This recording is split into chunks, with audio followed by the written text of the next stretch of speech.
வினோத், என்னைய கடைசி படத்தை சொதப்பி வச்சுருக்க. வணக்கம் தேட்டர் ஃபுட்.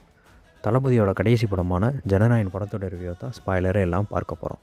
அதுக்கு முன்னாடி ஸ்பாய்லரே இல்லாமல் மூவி ரிவ்யூஸ் மற்றும் மூவி சஜஷனுக்கு நம்ம சேனலை மறக்காமல் சப்ஸ்கிரைப் பண்ணிக்கோங்க. அந்த வீடியோ ஃபுல்லாக பாருங்கள், நோ ஸ்பாய்லர். பிடிச்சிருச்சுன்னா ஒரே ஒரு லைக் கொண்டு கொடுத்துருங்க ஜனங்களே. ஆக்சுவலாக நான் அந்த படத்தை ரிவ்யூ பண்ண போகிறதில்ல. ஏன் சொல்கிறேன் அப்படின்னா, 1992லேருந்து 2026 வரைக்கும் ஒரு 69 படம் மூலமாக நம்மளை கண்டினியூஸாக என்டர்டெயின் பண்ணியிருக்காரு. ஸோ அவருடைய கடைசி படம். ஸோ இந்த படத்தை விமர்சித்து பார்க்கலாமா வேணாமா அப்படின்னு சொல்கிறதுக்கு எனக்கு சுத்தமாக பர்சனலாக உடன்பாடு இல்லை. ஸோ அதனால் நான் இந்த படத்தை ரிவ்யூ பண்ண போகிறதில்ல. அதுக்காக படம் நல்லா இல்லையா அப்படின்னு சொல்லிட்டு கேட்காதீங்க. நல்லா தான் இருக்குது. உங்கள் ஃப்ரெண்ட்ஸ் அண்ட் ஃபேமிலியோடு சேர்ந்து கண்டிப்பாக தியேட்டரில் இந்த படத்தை பார்த்து மகிழுங்க. ஆக்சுவலாக நான் தளபதி ஃபேன்லாம் கிடையாது. பட் நான் தியேட்டரில் பார்த்த ஃபஸ்ட் படம் என்னன்னு சொல்லிட்டு கேட்டிங்க அப்படின்னா, சிவகாசி. அந்த ஐயா படத்தில் வடிவேல் சொல்லுவாப்பில்லாம், ஊருக்குலாம் பார்த்துட்டு கடைசியாக மழை பெஞ்ச உருண்டை தான் எங்களுக்கு கொடுக்குறாங்கன்னு சொல்லிட்டு. ஸோ அதே மாதிரி எல்லா ஊர்லேயும் ஓடிட்டு கடைசியாக எங்கள் ஊருக்கு வரும். ஸோ அப்படி நான் பார்த்த படம் வந்து சிவகாசி.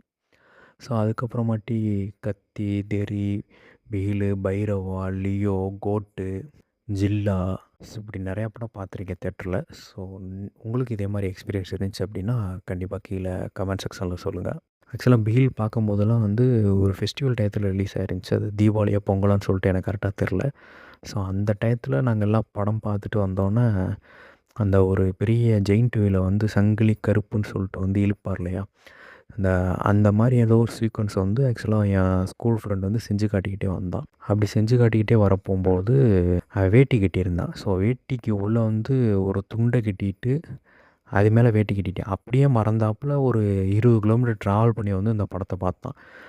ஸோ அந்த மாதிரியான ஒரு மொமெண்ட்லாம் இருக்குது. ஆக்சுவலாக ஒரு ஆக்டர் வந்து இதுதான் எனக்கு கடைசி படம் அப்படின்னு அறிவித்தது எனக்கு தெரிஞ்சு நான் கேள்விப்பட்டதே இல்லை. நான் எந்த ஒரு படமே பார்த்து முடிச்சோன்னா அதோட ரிவ்யூ ஸ்கிரிப்டை வந்து ட்ராவல்லே எழுதிடுவேன். பட் இந்த படத்தை என்னால் எழுத முடியல. ரொம்ப நேரம் யோசிச்சுக்கிட்டே வரேன். ஸோ இதுதான் அவருடைய லாஸ்ட் படமா அப்படின்னு சொல்லிட்டு. ஸோ என்னால் நம்பவே முடியல. நான் முன்னாடி சொன்ன மாதிரி நான் ஒன்றும் தளபதி ஃபேன் கிடையாது. ஸோ என் காலில் எனக்கே தண்ணி வந்துருச்சு. ஸோ ஒரு நார்மல் ஃபேன்ஸுக்கு எப்படி இருக்கும் அப்படின்னு சொல்லிட்டு யோசிச்சு பாருங்கள். ஸோ இதே மாதிரி இன்னொரு வீடியோவில் மீட் பண்ணுறேன். Until then bye from theatre food.